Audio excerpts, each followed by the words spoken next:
जय हिंद, नमस्कार दोस्तों। मैं संतोष कुमार आपके अपने YouTube चैनल विकास स्टडी बांका पर स्वागत करता हूं। हमने रेलवे के एग्जाम को देखते हुए टेक्नीशियन ग्रेड 3 का प्रैक्टिस सेट चालू किया है, जो कि रुक्मणी प्रकाशन का है और यह है वॉल्यूम 1, जो कि एग्जाम के दृष्टिकोण से काफ़ी महत्वपूर्ण है। इसमें कुल 26 प्रैक्टिस सेट दिया गया है, जिसमें से हमने 21 प्रैक्टिस सेट ऑलरेडी अपलोड कर दिए हैं। अगर आप लोग नहीं देखें हैं तो प्लेलिस्ट जाके चेक कर सकते हैं, और चैनल पर नए हैं तो प्लीज़ चैनल को सब्सक्राइब कर लें और बेल आइकन को दबा दें, ताकि नोटिफिकेशन पल पल का मिलता रहे। और आज का जो सेट नंबर होगा वो होगा सेट नंबर 22। चलिए देखते हैं पहला प्रश्न क्या है। आज का पहला प्रश्न है ये क्या कि निम्न में से किस एक को अंतःस्रावी ग्रंथि नहीं कहा जा सकता है। अंतःस्रावी ग्रंथि नहीं कहते हैं। एड्रिनल को हम लोग अंतःस्रावी ग्रंथि कहते हैं, अग्नाशय को भी कहते हैं, थायराइड को भी कहते हैं, जबकि तिल्ली को नहीं कहते हैं। तिल्ली को हम लोग रक्त बैंक यानी ब्लड बैंक कहते हैं, और तिल्ली को ही आरबीसी का कब्रगाह भी हम लोग कहते हैं। अगला प्रश्न क्या है कि हे बुखार और दम्मा किस वर्ग के रोग हैं। तो ये है एलर्जी वर्ग के रोग हैं। किस वर्ग के रोग हैं? एलर्जी वर्ग के रोग। और हे बुखार को परागज ज्वर भी हे बुखार को परागज ज्वर भी कहते हैं। अगला प्रश्न क्या है कि सेक्रिन क्या है। सेक्रिन सेक्रिन क्या है? तो सेक्रिन मीठा करने वाला कारक है। Option number B right answer होगा। अगला प्रश्न क्या है, ये देख सकते हैं। अगला प्रश्न कि sodium plus, magnesium double plus, aluminium triple plus और सिलिकॉन फोर्थ प्लस सम इलेक्ट्रॉनिक है। कौन सा आयनिक आकार का क्रम सही होगा? देखिए, सम इलेक्ट्रॉनिक युग्म के जिसके नाभिक में प्रोटॉन की संख्या अधिक होगा उसका आकार सबसे कम होगा। तो यहाँ सबसे अधिक आकार किसका है? तो वह है सिलिकॉन 4 का, तो इसका आकार सबसे कम होगा। तो सबसे बड़ा आकार किसका होगा? सोडियम प्लस का, मैग्नीशियम डबल प्लस का, उसके बाद मैग्नीशियम ट्रिपल प्लस का, उसके बाद मैग्नीशियम 4 प्लस का। इसका चिन्ह इस साइड होगा, क्योंकि इसका आकार सबसे छोटा है, इसीलिए इसका चिन्ह इस साइड होगा। तो इस प्रकार इसका राइट आंसर होगा ऑप्शन नंबर ए।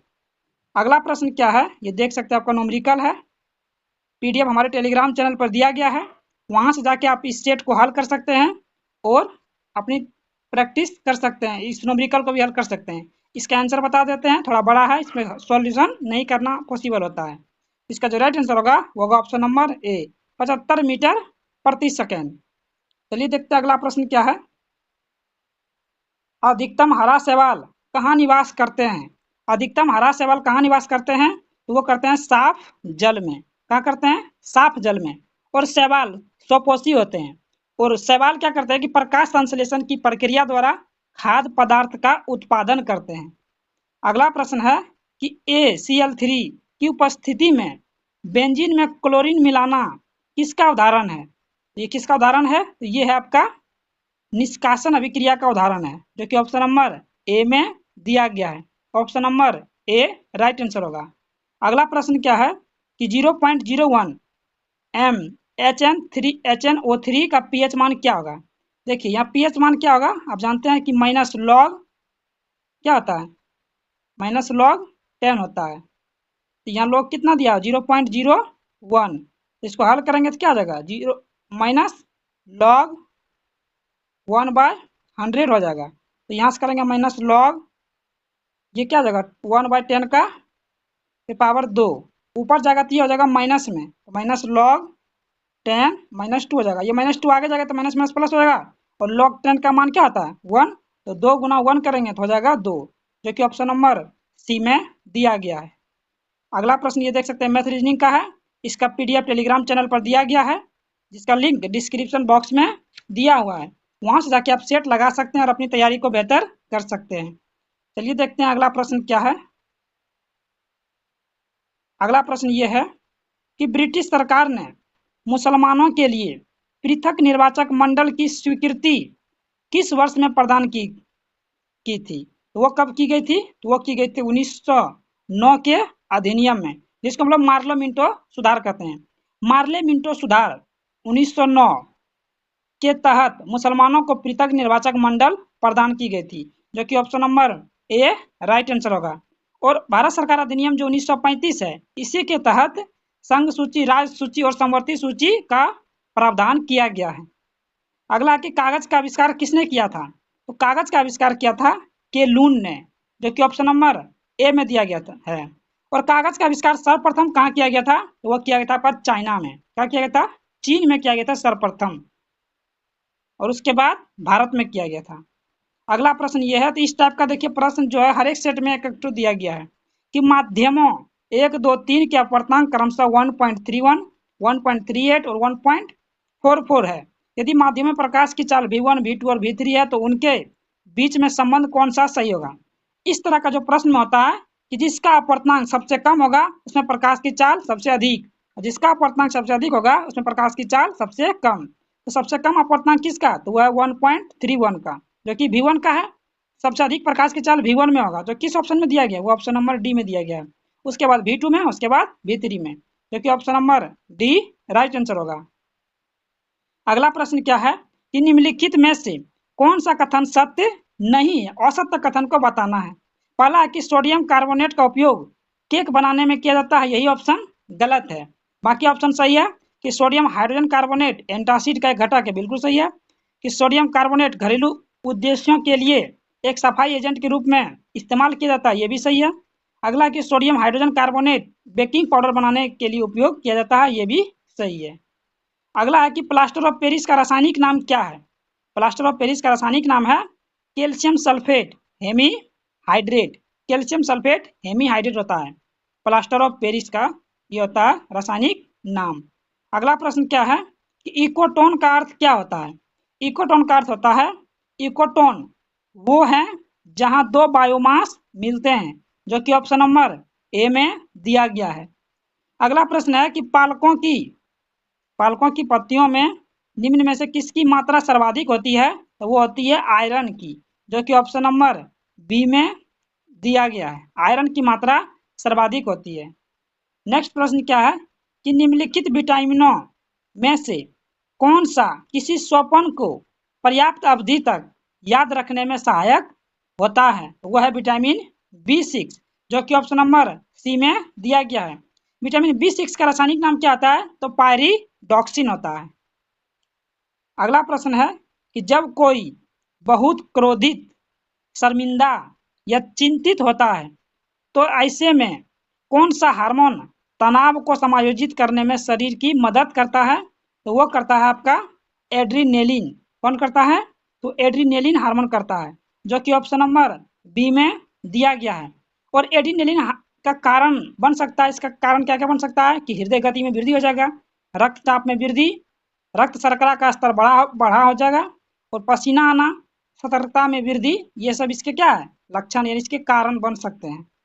अगला है कि वह महिला जो बच्चे को जन्म देने वाली है के लिए सर्वोत्तम विकल्प कौन सा है? तो इसका सर्वोत्तम विकल्प है कि एक सुविधा संपन्न अस्पताल में जन्म देना, यही इसका क्या है? सर्वोत्तम विकल्प, जो कि ऑप्शन नंबर ए में दिया गया है। अगला प्रश्न क्या, ये सब देख सकते हैं आपका मैथ रीजनिंग का है। इसका PDF टेलीग्राम चैनल पर दिया गया है, वहां से जाके आप प्राप्त कर सकते हैं और सेट को लगा सकते हैं। अगला प्रश्न है कि दुनिया का दूसरा सबसे बड़ा सड़क नेटवर्क वाला देश हाल ही में कौन बन गया है? तो हाल ही में जो बन गया है अपना देश भारत।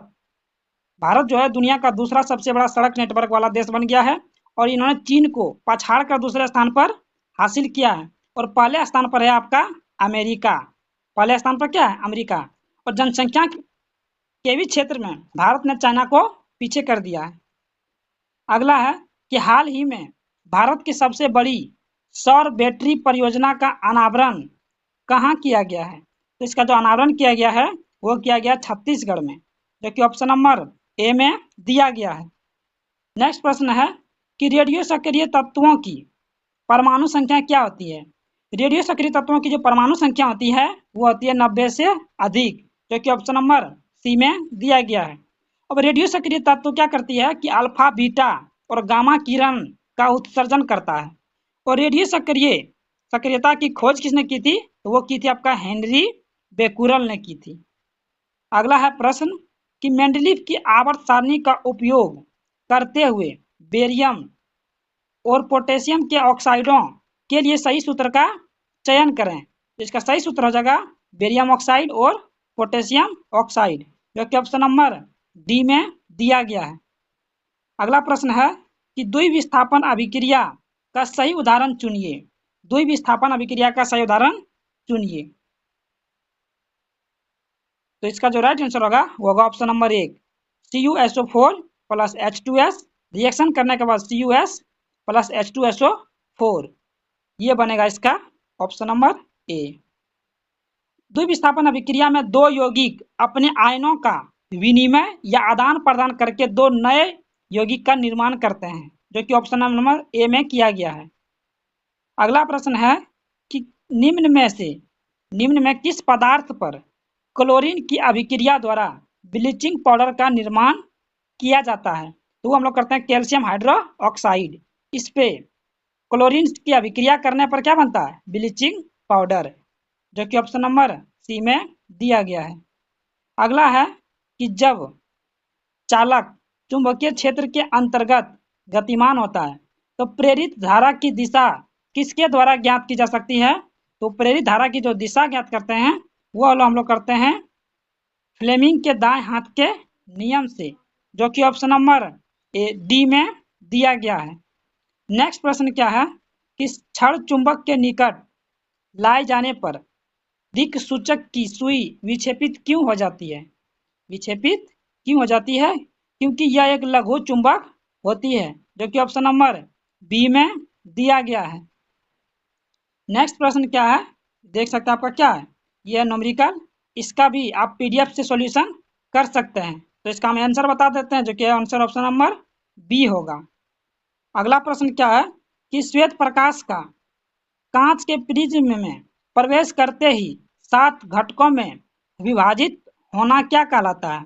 7 घटकों में विभाजित होना जो कहलाता है वो कहलाएगा प्रकाश का वर्ण विक्षेपण, जो कि ऑप्शन नंबर डी में दिया गया है।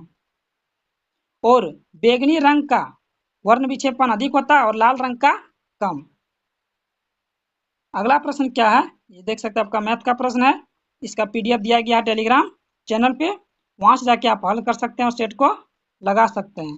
अगला प्रश्न क्या है कि इनमें से किसे भारतीय योजना का वास्तुकार माना जाता है? भारतीय योजना का जो वास्तुकार माना जाता है वो हम लोग किसको मानते हैं? तो वो हम लोग मानते हैं पीसी महालनोबिस को, जो कि ऑप्शन नंबर बी में दिया गया, पीसी महालनोबिस। अगला प्रश्न है कि भारत के इनमें से किस रेलवे स्टेशन पर प्लेटफॉर्मों की संख्या सर्वाधिक है? तो वो है आपका हावड़ा जंक्शन पर। कहाँ है? हावड़ा जंक्शन पर, जिसमें कि प्लेटफॉर्मों की संख्या बहुत ज़्यादा है। कितना है? तो 23 है, जो कि ऑप्शन नंबर डी में दिया गया है। अगला है प्रश्न कि एक लेंस द्वारा उत्पन्न आवर्धन 1/2 है। लेंस द्वारा बने प्रतिबिंब की प्रकृति और तुलनात्मक आकार क्रमशः क्या होगी? इसका जो राइट आंसर होगा वो होगा ऑप्शन नंबर डी, आभासी, सीधा और छोटा होगा। अगला प्रश्न है कि क्रमशः 40 वाट, 60 वाट और 100 वाट की रेटिंग वाले 3 bulb A B C 220 volt के वोल्टेज स्रोत के साथ समांतर क्रम में संयोजित है। अधिकतम दीप्ति के साथ चमकने वाला बल्ब कौन सा होगा? तो अधिकतम दीप्ति के साथ जो चमकने वाला बल्ब होगा वो होगा ऑप्शन नंबर सी। क्या होगा? सी होगा, जो कि 100 वाट का है।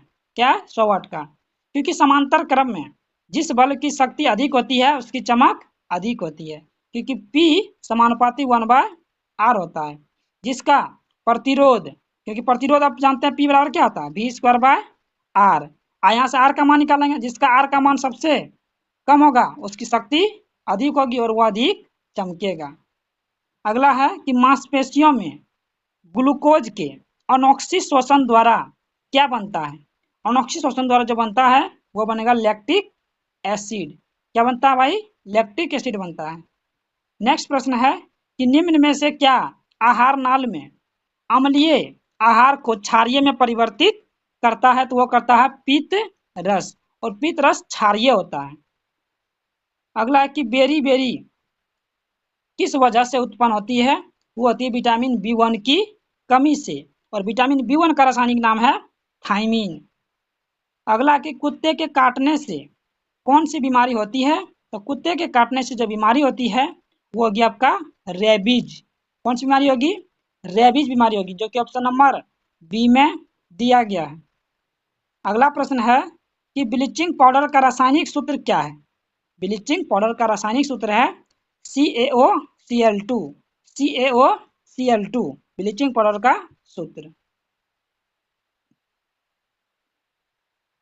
अगला है कि निम्नलिखित में से कौन सी धातु तत्वों की आवर्त सारणी में मौजूद सबसे हल्की धातु होती है? तो वो होती है लिथियम। लिथियम सबसे हल्की धातु होती है, और धातु तन्य होता है, धातु अघात वर्धनीयता होता है, जिसको पीट कर चादर में परिवर्तित किया जा सकता है। अगला प्रश्न क्या है, ये सब देख सकते हैं, आपका मैथ रीजनिंग का है। इसका PDF दिया गया टेलीग्राम चैनल पर। अगला प्रश्न है कि विश्व भर में प्रतिवर्ष अंतर्राष्ट्रीय सांकेतिक भाषा दिवस कब मनाया जाता है? तो वो हम लोग मनाते हैं 23 सितंबर को, अंतर्राष्ट्रीय सांकेतिक भाषा दिवस। अगला है कि प्रख्यात शास्त्रीय नृत्यांगना शोभना नारायण किस शास्त्रीय नृत्य शैली से संबंध है? तो वो है आपका कथक से। किससे है? कथक से। शोभना नारायण जो किस राज्य से संबंधित है? वो है पश्चिम बंगाल से। और शोभना नारायण के जो गुरु थे वो थे बिरजू महाराज। और कथक शास्त्रीय नृत्य का जो संबंध है वो है कहाँ का? वो है यूपी से। कहाँ? उत्तर प्रदेश से। अगला प्रश्न है कि निम्नलिखित में से किसका उपयोग एल्कोहल युक्त यानी मादक पेय में किया जाता है? तो वो हम लोग करते हैं एथेनॉल का। किसका करते हैं? एथेनॉल का। और एथेनॉल का सूत्र क्या आता है? C2H5OH। अगला कि गैलियम तत्व का परमाणु क्रमांक कितना होता है? तो गैलियम तत्व का जो परमाणु क्रमांक होता है वो होता है 31। और गैलियम हाथ की गर्मी से आसानी से पिघल जाता है। ये पिघलने वाला तत्व है, जो कि ऑप्शन नंबर ए में दिया गया है। अगला है कि ऑक्जेलिक अम्ल का IUPAC नाम क्या है? ऑक्जेलिक अम्ल का IUPAC नाम है एथेनोइक, जो कि ऑप्शन नंबर डी में दिया है एंथेनेडिओइक अम्ल। एंथनेडिओइक अम्ल, जिसको हम लोग बोलते हैं एथेनोइक अम्ल, जो कि ऑप्शन नंबर डी में दिया गया है। अगला प्रश्न है कि एसिटिक अम्ल जिसका सूत्र होता है CH3COOH का आयनीक कारक नियतांक कितना है?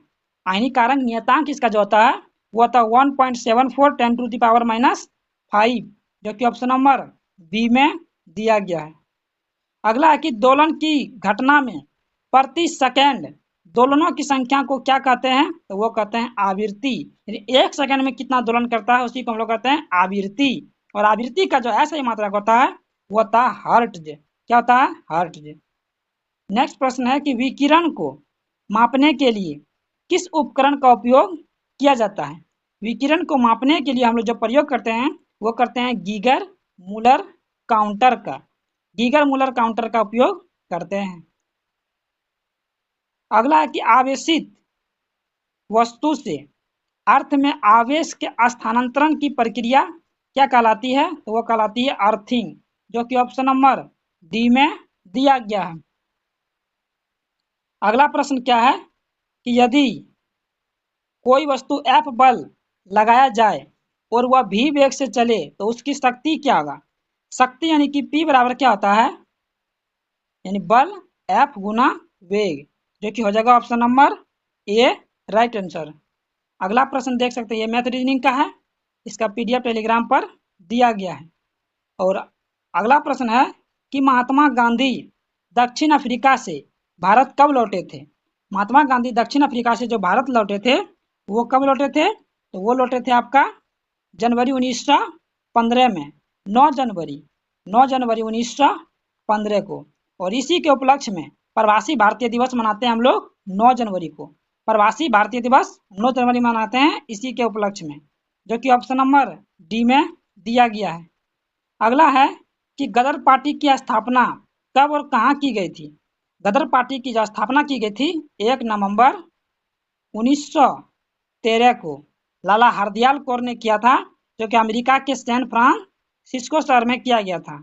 सैन फ्रांसिस्को, अमेरिका के सैन फ्रांसिस्को में, जो कि ऑप्शन नंबर ए में दिया गया है। तो ये था आपका टेक्नीशियन का प्रैक्टिस सेट।